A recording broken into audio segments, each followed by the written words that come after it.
build my gallows and build them high. Makes a long time climbing before I die. Hello everybody, welcome to Longbangers Extra Time. I'm Matty. Hello, I'm still Colin. And we're still joined by Andrew McNeil. Andrew, still okay? Yes, good, thanks, yeah. Good. So we've just finished recording our previous episode, and we just got up to the point where you've sort of broken into the first team at Hibs. You've had your debut against Dunfermline, and you played sort of most of the game, I think all the games up that season, then up to the cup final, which will...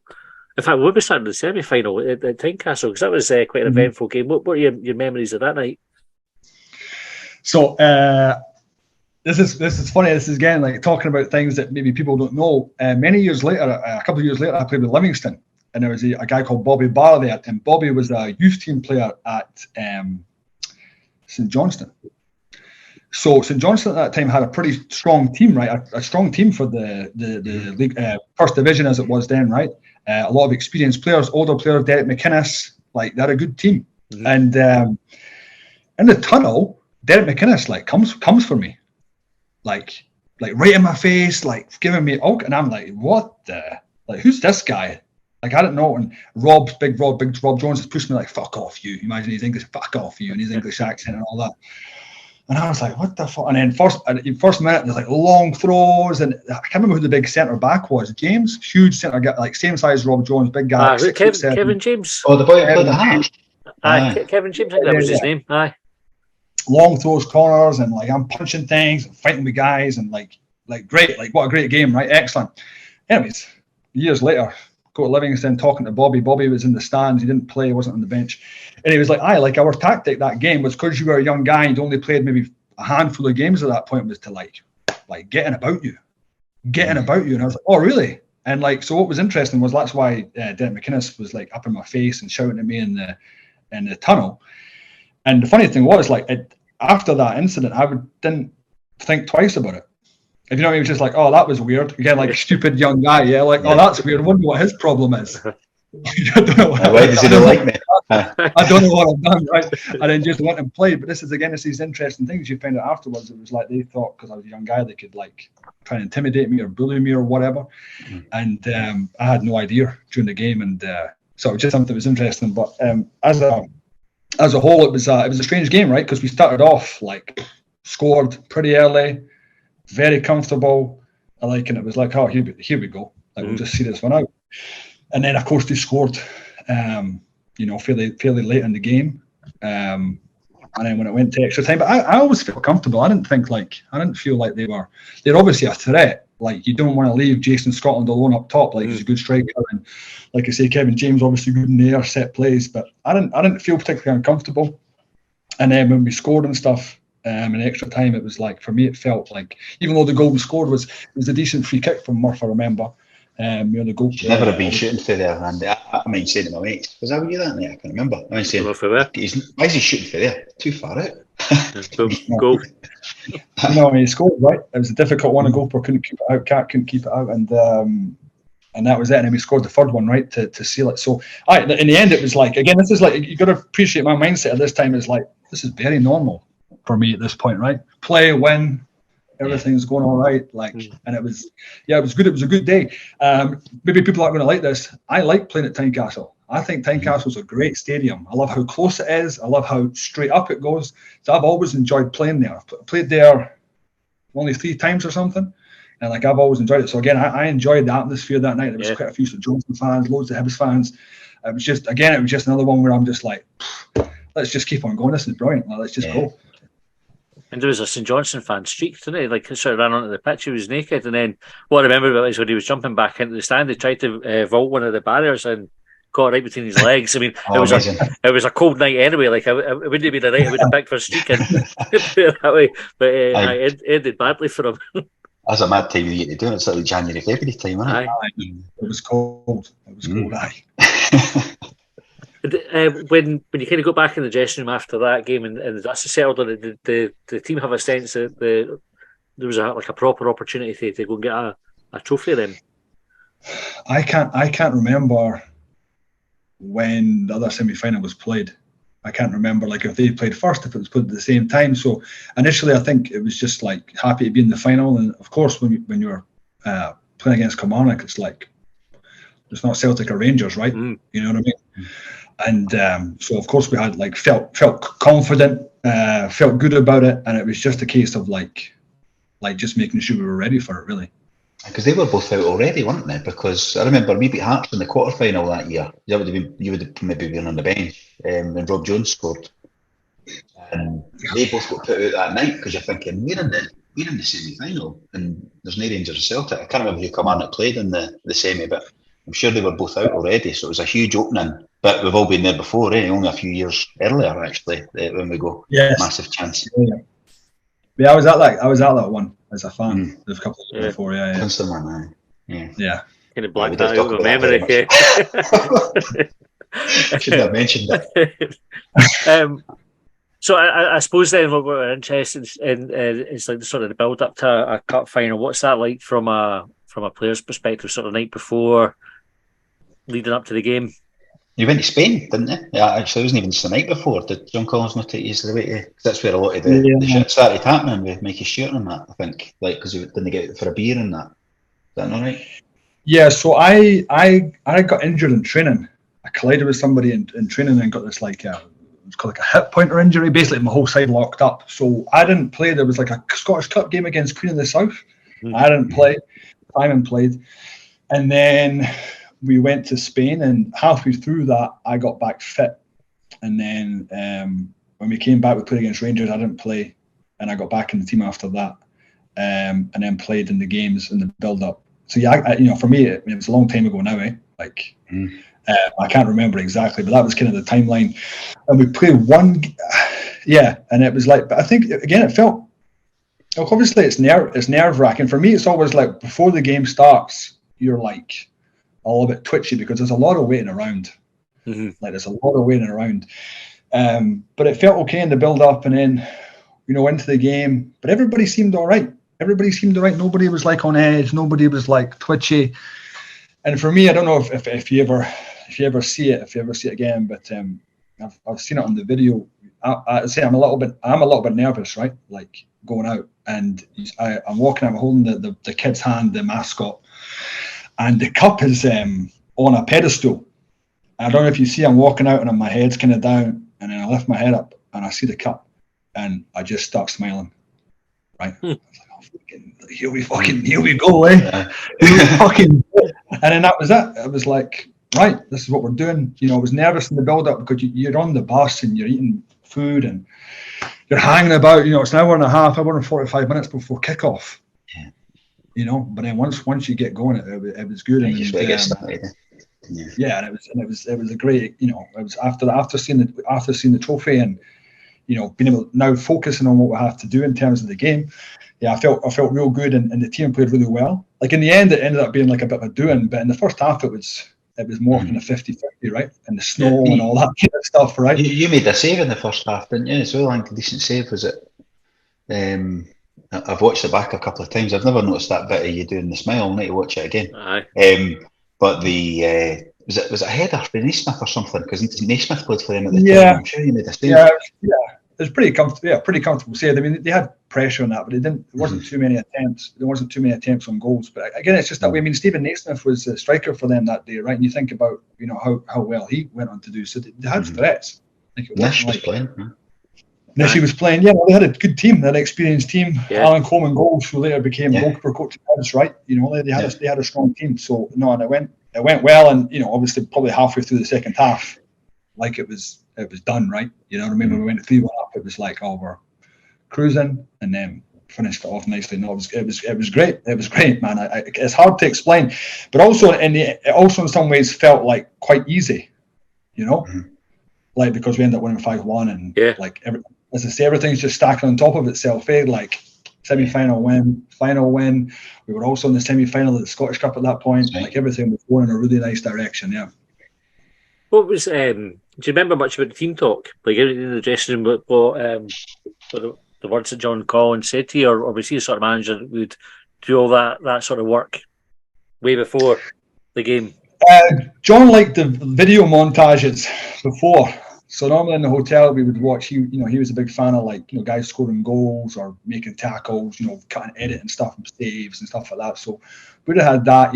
He's a very passionate guy, right? Really, really enthusiastic, really excitable guy. So he had a lot of energy on that day, and John like absolutely wants the best for people, right? Like there's no doubt about that. So when you're playing with John and John's putting you in the team, like he wants you to do well, and I think you definitely felt that. I definitely felt that at the time,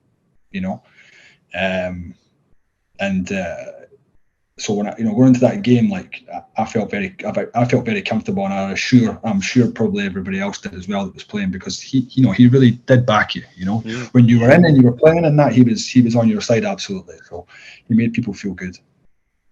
It was like a crazy day for the weather and everything. Do you ever, like as a goalkeeper in particular, do you ever worry that might be a bit of a wild card, and do you know like the conditions become very difficult for you? Or... Yeah. Oh, I hate the wind.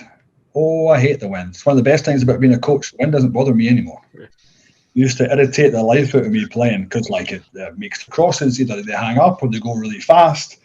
You can't kick it, or you kick it too far. I hated the wind. So you got this swirling wind with sleet and snow. Looks great on TV, right? Or great when you see photos now. But during the time, it's like you're starting to think, well, if somebody shoots, should I try and catch it? Should I just push it away? Yeah, no, there's all these kinds of things, but it's it's just part and parcel of it, right? You just have to. Most of the times when you actually do make decisions, they're just reactive, anyways. So yeah, and then half time. So we go in 1-0 up half time. Rob Jones has scored.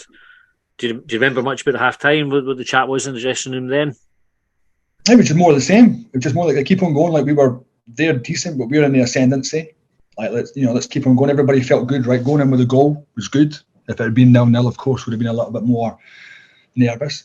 But I seen, everything just felt right, on the day. Everything, and at the time, as I say, it just felt normal. But when you look back, it was like, everything lined up really nicely. Everybody was fit. Nobody was injured.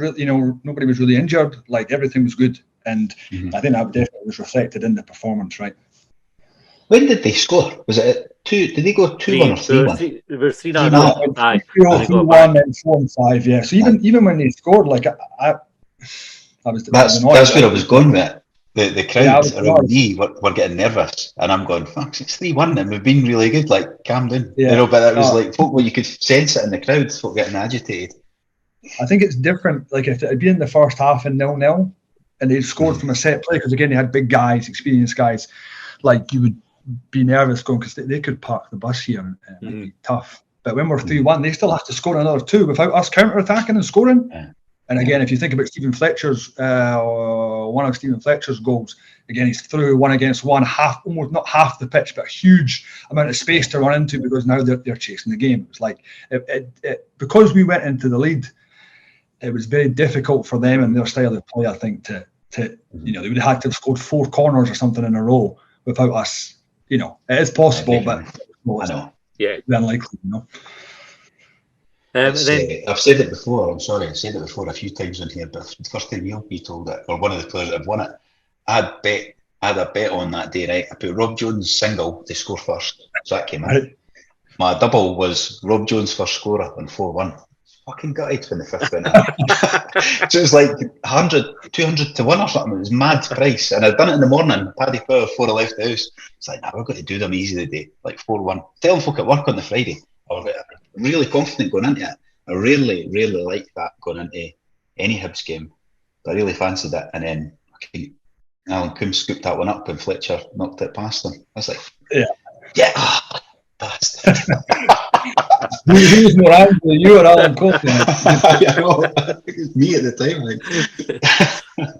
time. Obviously, so a huge support in Hampden that day. Final whistle goes, sunshine on Leith, which was like probably the first time, aside from they played at the AAK Athens game, I think, going back a bit, but to have a huge crowd like that singing it was like proper goosebumps. Had folk round about us in tears listening to it.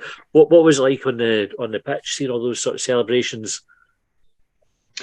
Well, just talk about AAK Athens first. I was at the game at Easter Road in the old cowshed, and that is probably the best game I've ever been at as a fan.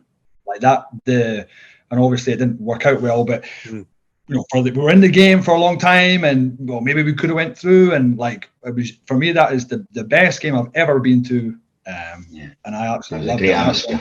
Yeah, like it was just that for me is like when I think about football, that's football for me. That's the greatest game I've ever been to as a Hibs fan.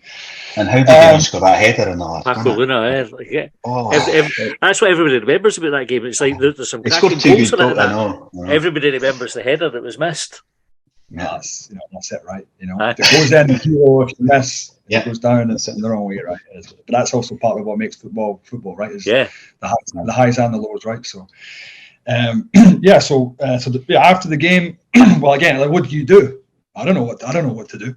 I don't know how to behave, right? So you're there, and I think for most of the guys, it was probably the first time they'd won anything like that either. I don't know for sure, but I can't think people would have won too many competitions like that at that time. And yeah, it was just an incredible experience. There was a guy called Mikey Meakin, and Mikey was goalkeeper coach at Hibs when I was a kid. So like did the kid, like when you was a young kid, like 12, 13, and I would train with Hibs. He was a goalkeeper coach. They actually used to train at Leaf Academy actually often. And Mikey then later became a scout and stuff. So Mikey was also somebody that was involved in me coming into the club. Like him and Marsh, were strongly involved in me coming into the club. So actually when we were walking around and stuff, I saw Mikey in the crowd. And I gave Mikey one of my shirts, which was a pretty nice moment because, again, that's somebody like when I was like 12, 13, helped to bring me into the club. Somebody I'd always been in touch with, somebody that supported me to come into the club again at 19 and then to be there at that moment. And he's still involved with the club for a long time, right, after that as well. So that was a really nice moment. So he got one of my shirts. I kept one for myself because I twitched at half time. And, it's impossible to describe because you have so many people, so much noise. Again, I just turned 20, right, a couple of months before, and like really just don't know what to do, don't know how to behave, just having a great time. Like you say, the sunshine and leaf, singing along. Like now when I look back on it, a lot of it's just like it's more like emotions. Like you just have these feelings that are attached to it rather than like specific. Obviously with Mikey, but specific memories or specific moments. I can't even remember who I was hugging on the pitch or really too much. But as is with professional sport, when we're going back in and everybody's going to celebrate, Muggins here gets pulled for a drugs test. Oh, did you? Yeah. Me and Shelton Martin. So we both get pulled for a drug test, and like often you can't pee after games because you're like dehydrated, and you imagine you're singing and all that on the pitch, and so by the time I actually got back into the dressing room, nobody, just me and Shelley get back into the dressing room. It was just me, Shelley and Tam, the kit man. Everybody else was on the bus and all that. So by the time I actually got onto the bus, like everybody had kind of calmed down because for 30-40 minutes they'd been going like, champagne and beer and all that. So that's like probably the only negative kind of drawback in that was like you had all that stuff on the pitch, which was great, but then I had to go in and I'm having to sign forms and pee in a tube with a guy watching me and all that kind of stuff, right? Which kind of just goes like in terms of your feeling of the moment. But could be worse. When played with Scotland in the under-19s, we lost to Spain in the final. After the game, Callum Elliott got pulled to do a pee test. And he was like, and Callum is like a sore loser, I'm sure he won't mind me saying this. He's a bad loser. He was fuming, trying to fight with the not fight, but like, no, like I'm not doing the drug test. you have to go for the drug test, otherwise we're all fucked. You know what I mean? Aye. And that's, the balance of things, I would much rather have went, if I had to choose one of those two things, I would much rather have went winning and at least being happy and being in a terrible mood and having to do all that. Was there any of the Commandant players there that day then when you were there? Well, when he sat with you in the room, or the zombie Yeah, there would have been there, but at that point, being like a young guy, and I didn't know many of the other players, from other teams, particularly the older players, like guys my age. Like there was a couple of the young guys at Kilmarnock that I knew from like Scotland national teams and stuff, and maybe playing against them growing up. But the older guys, I didn't, just chatting to Shelley, trying to pee and drinking beer and drinking water, just like guzzling this stuff just to try and pee, right? It's a very boring experience. See if that'd be me, they just need to get me on the bus. As soon as I get on the bus, I'm like, oh, I need the toilet. That would have been the trigger. Even when you were young, and now it's half a pint and you're away, brutal. Brutal. Got a bladder like a bear. So obviously there were huge, great scenes coming back in Edinburgh as well on the bus. What do you remember about all that? Yeah, so again, this is like, I don't know what other people have told you. So the bus back from Glasgow to Edinburgh is not short, right? So like things did kind of die down a little bit. And unfortunately for as part, I don't know why, but again, we talked about these montages that John used to do. The guy that did the montages, Greg, a video analyst guy, for some reason, he only had like 2 or 3 songs that he would use for these montages and stuff. So basically, like the whole way back, I'm talking like the whole way back, was it's that song. The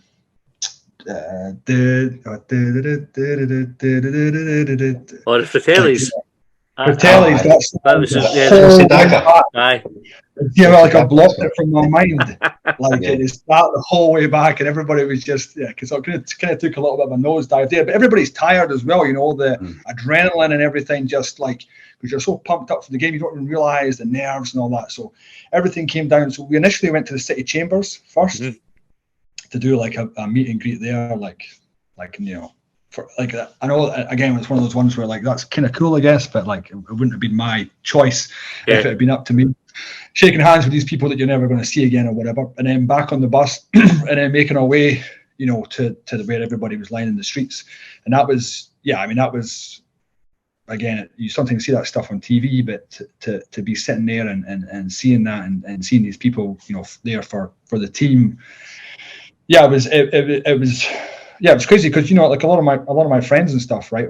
Some of them are Hearts fans, but mostly are Hibs fans, being from Leith, right? And even the Hearts fans were there to come and watch me, right? So everybody was there having they're off their face, having a great time, and it's so interesting because you have your feelings and your perspective of these kinds of events, and then you speak to other people, and people maybe prior to the club winning the Scottish Cup, a couple of years later. Like for a lot of people, this was like the fucking greatest night of their lives. Like some people were posted missing for like days, just like 3-day bender, didn't go home. And it's like, it's just interesting to have that kind of like you be a part of something that has that effect on people, because I think at the time you're enjoying it for yourself and you're waving and like going like, oh, what is going on? This is insane. And then all these people are having like the time of their lives. It's such a strange experience. It's hard to like actually like articulate it and explain it, How was the hangover the next day? Carry on. How was the hangover the next day? I think you never had to come in for training the next day, no? No, but actually, I can't remember how close it was, but within a couple of days, I was going to Canada for some international friendly games. So that was kind of in the back of my mind, actually. Even though it was just friendly games or whatever.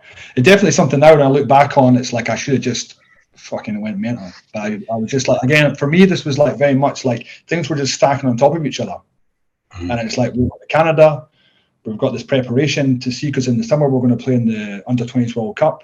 So for me, I'm like, this is, so I had a couple of beers. I didn't really go mental.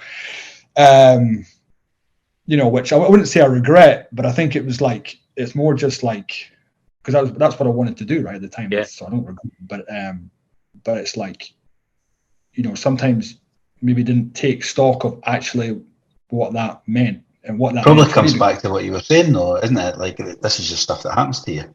Like when you like all that, like it was just a momentum. It wasn't, you hadn't had a bad time yet.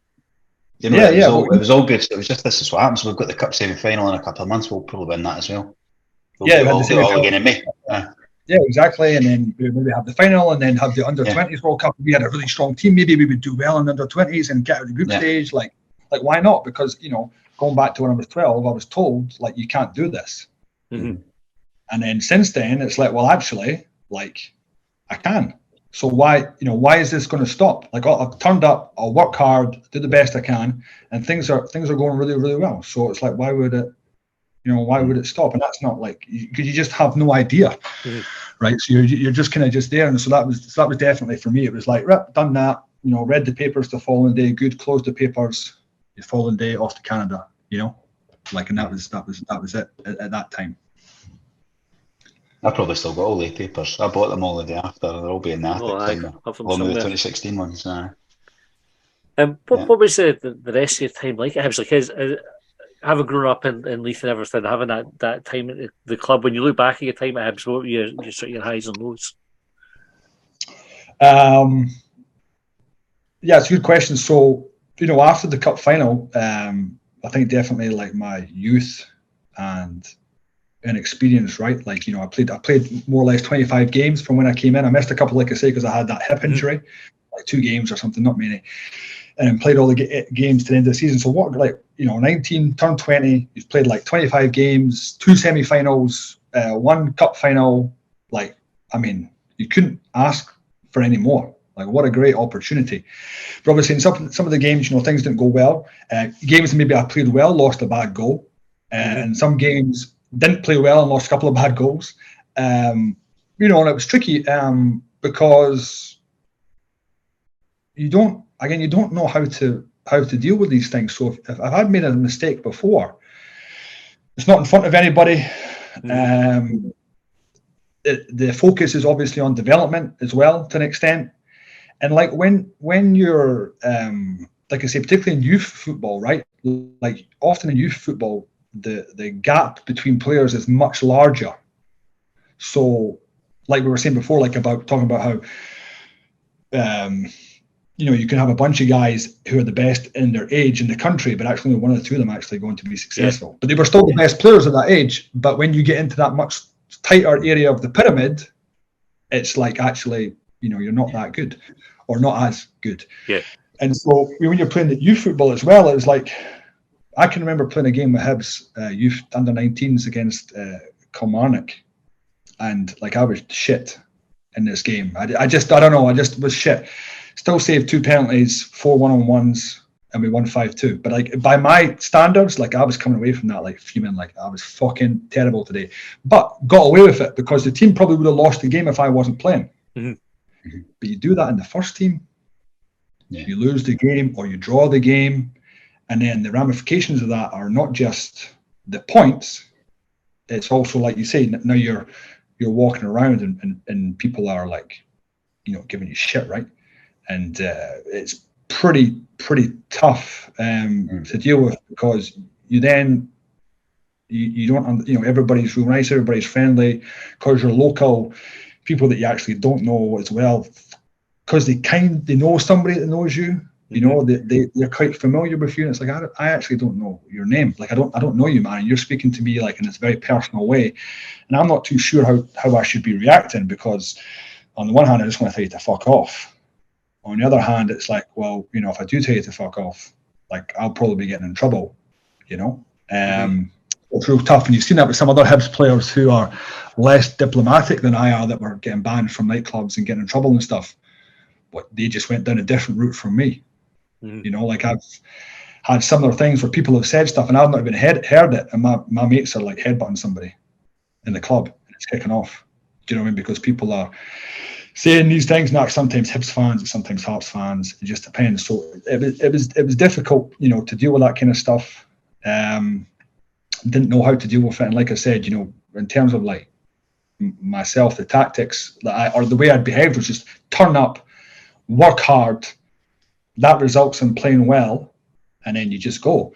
And it was like, well, I'm turning up, I'm working hard, I'm trying to do the right things, and it's not going the way I would like what do I do now? Like what like I don't know what else to do than just turn up and work hard. But sometimes working hard's not enough. Sometimes you need to like be smart. You need to like really like think about, well, why is this not working? Like, what do I need to do? Like, what sort of questions do I need to ask of myself, ask of my coaches, to try and make myself better? Because I don't know how to deal with these things. Like 19, 20, played 25 games. Like I don't know nothing, right?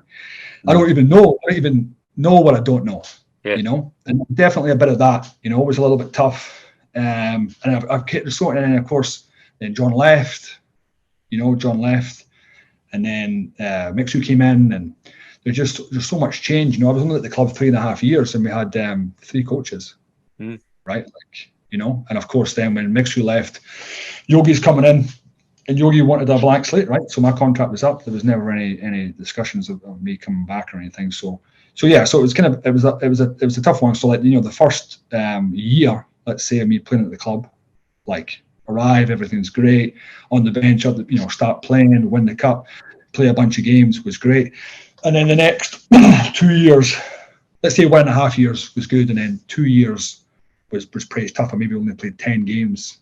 And then in the last 6, maybe played 10, maybe 10 or 12 games under mix. So I played like 10 games on the bounce and a couple here or there.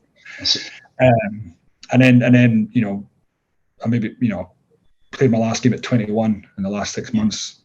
Never played, right? So it ends up being pretty like by the time it's over, you're like, I need to fucking get out of here. So it's a big change from the beginning to the end. I suppose it's different. Or is it different for a goalie as well? Because we often talk about young players breaking into the team and getting them out of the team now before they lose a bit of confidence because they maybe make a mistake and the fans are then on their case. But goalies, once you're in, you're kind of in. It's harder to not be the number one goalie, isn't it? Like you rarely see rotation. You're not going to get 10 minutes, right? You're not going to get 10 minutes to like get your feet wet, right? Unless somebody gets injured, but like then you're probably not going to play the next game if that guy's fit again or whatever. No, it's totally different. It's totally different, and but for me, it's like now as a coach, I look back at these things and I've kind of found a bit of a niche over the last couple of years of coaching players that are like in their late teens, early 20s, and so I think about my experiences, having been coached. And then, things that I would maybe look at and do things a little bit differently. And I've done a lot of coach education around this and around brain development. Again, our brains are not fully developed till we're 24, 25. So again, when I'm saying I don't feel comfortable dealing with these sorts of things, well, I'm not stupid, but if my brain's not fully developed, of course, it's hard for me to process these very important and, serious, we're talking about football, but these very serious things, right? Like if you're involved in football, this is your life, and for fans, it's so important to them. It's really, really serious. So, I try and use all that stuff now when I'm working with the goalkeepers and with players, and really trying to understand, what was it like being that age? How easy it was for me to get frustrated, how much I didn't understand, and try and help them, with my experiences the best I can. Not that I always get it right, but just trying to work in that kind of frame of mind. We've got a goalie at Hibs just now, Murray Johnson, who's I think 19, maybe 20 now, so similar age to you. He's not played in the first team yet, but he's really highly rated, like you were. But what would you say, and we're not sending this to Hibs, right? But what would you say would be his best next move? Because he's out on loan, I think, at the moment, isn't he, for the season? Matthew? Yeah, he is. Yeah, he's going to Airdrie, I think. In the south, I think. In the south, yeah. Sorry, yeah. Yeah. So he's out on loan now, right? Well, what is his career path into the first team? How does he get in the Hibs first team? Because rarely does a goalie come out of the youth team like you did and go into the reserve team and go into the first team. You know what I mean? You kind of make your name elsewhere, don't you? Is normal. Well, it just depends, right? I mean, the thing is, a lot of the time it's either sink or swim, right? If you go into the first team. So if you're Buffon and you're 16 playing at Parma, you swim. If you're Casillas and you're 19 or 20 and you play for Real Madrid, then you swim. Not to say that it was easy for them, but I suppose it's even more relatable. Craig Gordon done it, but there's hardly anybody. There's hardly any examples in Scottish football or British football. I think it just depends. I think you have to look at people's personalities is an important one. Do you have somebody that's absolutely bulletproof? I've met a lot of football players, right, that are kind of stupid, right? But in some ways it protects them. They have no fucking idea of what's going on. They don't understand anything. Good pass, good game, bad game, does not affect them. They're just fucking, they got the blinkers on, doesn't matter. Somebody like that, you could probably just chuck them in and it wouldn't affect them. Somebody else, they might struggle in the first game, or they might, whatever, right? You just don't know. And so I think that's very important. It's you got to look at the person as an individual. And I don't know Murray at all. I don't know anything about him. I know one of his coaches, Chris Flocker, who coached him at the academy, and Chris absolutely raves about him. And I know everybody speaks really well about him. So So for me, it's like it's absolutely not going to do any harm going out on loan. I might be wrong, but I think Gordon Marshall's a goalkeeper coach at Queen of the South. So now you're talking about somebody that's had a lot of experience, right, with goalkeepers my age as well. So you're probably better off asking him, you know, like now, because it's like and you know, and he's vastly experienced now, having worked at Aberdeen and have so much success there in St Johnstone. You know, and like, for example, he worked with like Xander Clark for many years at St Johnstone before he moved to Aberdeen. And like, so I don't know what sort of things, you know, Marsh would have done there. But yeah, I think it just depends. But I think going out, playing, getting experience, I think, like I said to you, the difference between youth team and reserve team and first team is vast. If you can go and play like in the league at a good club, which with good coaches, because that's important, because if you go somewhere and the team's shit and the coaches are shit, like, you're not getting nothing out of it, right? But if you're going somewhere and it's good people, like I say, Marsh is a good person and a good coach. Like, I'm sure it'll be a great experience for him. But you just don't know how it's. You can't predict how it's going. Afterwards, everybody says, like in hindsight, like, I knew that Buffon was amazing and it was never in doubt. But you don't know until you do it. And there's all kinds of things. Like, a new coach comes in, like I said to you, you don't fit his style of play. See ya. You know what I mean? You could be the best goalkeeper in the world. Don't fit his style of play or what his idea is. See you later. You're rot on the bench for 3 years and you've missed your chance. You know, a good example of that is is Craig Gordon at Celtic. Brendan Rodgers wanted to kick him out. Eventually, Craig, with his quality, turned him around. But maybe if Brendan Rodgers could have brought, you know, maybe if he had the funds to buy somebody that he wanted, you know, maybe Craig's Celtic career ends then and there, for example. You don't know, right? That's what I'm saying. So it really just depends. And you think that's one of our best ever goalkeepers in this country. Like, he's up there with Jim Leighton and Andy Gorham for me. Like, you think like how good he is. Him, Alan McGregor, you know, like, these are like our best goalkeepers, right? And he was maybe going to get bombed. I mean, it seems unthinkable, but if you don't fit the style of play, you don't fit the style of play. Never forgiven him for getting Dean Shields sent off, Andy, so don't talk him too much, right? This is what everybody says.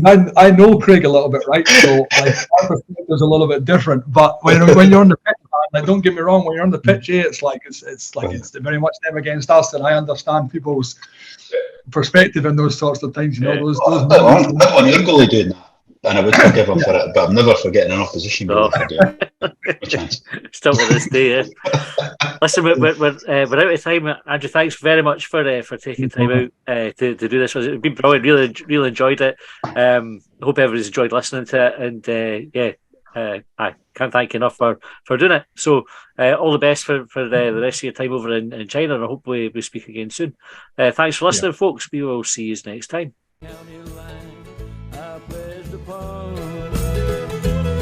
Well, they trailed me down when I broke free. I drank all the whiskey in Tennessee.